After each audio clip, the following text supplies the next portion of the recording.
Pasok ang Duterte sa Magic 12 sa final run ng senatorial survey ng social media page na Archlight. Ginawa ang survey mula May 1 hanggang May 5 kung saan ang page ay bumoto mula sa 64 na senatorial candidates. Umabot sa kabuang 956,423 ang mga botante at halos 12.8 million naman ang engagement sa lahat ng kanilang platforms.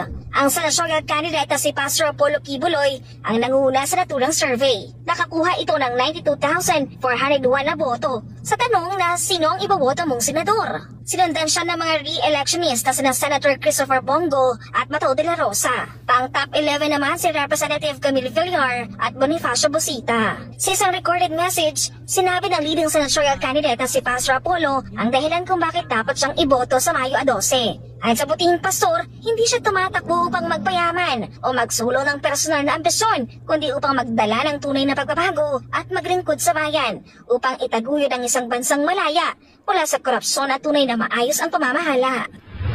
Boto po ninyo sapagkat gusto ko pong kayo ay makaranas ng isang bansa na malaya sa korupsyon at malaya sa mga opisyal na nang-aabuso ng kanilang kapangyarihan at autoridad na ipinagkaloob sa kanila.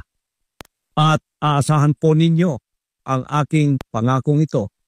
Hindi po ako pwedeng kainin ng sistema, ng politika. Ako po'y narito para ayusin natin ang Pilipinas at ito'y ipalakad sa tamang daan ng pamamahala. Kaya maasahan po ninyo ang aking pangakong ito na hindi magbabago.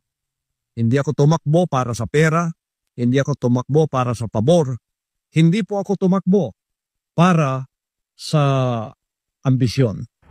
Samantala patuloy ang malawakang kampanya ni Pastor Apollo Kibuloy sa iba't ibang bahagi ng Pilipinas sa kabila ng mga pagsubok at hamon na kanyang kinahaharap. Ang mga taga-suporta at taga-sunod ni Pastor Apollo ay hindi matitinag. Hindi lamang sila nanatiling tapat kundi mas lalo pang tumitindi ang kanilang suporta at pagmamahal para sa butihing pastor. Marami na nagkakaroon ng mas malalim na pangunawa sa mga pagsubok at sitwasyon ngayon ng butihing pastor. Si Attorney Israel Tutorion, tagapagsalita ni Pastor Apollo, muling nanawagan sa mga taga-suporta na huwag mawala ng pag-asa at patuloy na magkaisa at magsanib puwersa upang ikampanya ang butihing pastor.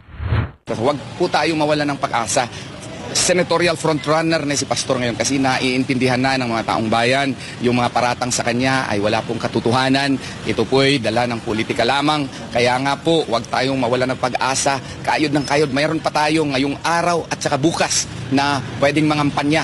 Gawin natin ang lahat para mapaintindi sa taong bayan na kinakailangan si Pastor Apollo Kibuloy po sa Senado para magiging fiscalizer siya doon, magiging main warrior against corruption kasi siya rin ang isang tao na napakaloyal sa ating bansa at sa kay Tatay Digong. Hindi niya pababayaan si VP Sara Duterte kung sakaling ma-impeachment or may trial against kay VP Sara Duterte. Iyong araw natapos na ang cross-examination ng kampo ni Pastor Apollo sa witness ng prosecution. Susundan daw ito ng redirect examination sa May 16 at re-cross-examination. Pagkatapos nito, magpapalabas ng desisyon ng korte kung pagbibigyan na makapagpiyansa si Pastor Apollo. Ayon kay Torion, malakas ang pananalig nila na makakalaya na ang butihing pastor. Lahat naman ay nasa control po ng Poong May Kapal kay Allah Subhanahu wa Ta'ala. We are really very hopeful no na makapiyansa, makapost ng bail po si Pastor Apollo Kibuloy. Kasi sa tingin namin, the evidence is not strong.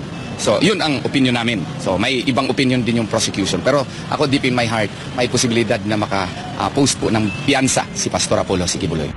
Para sa Diyos at Philippines, kumahal Marky Gonzalez, SMNI News.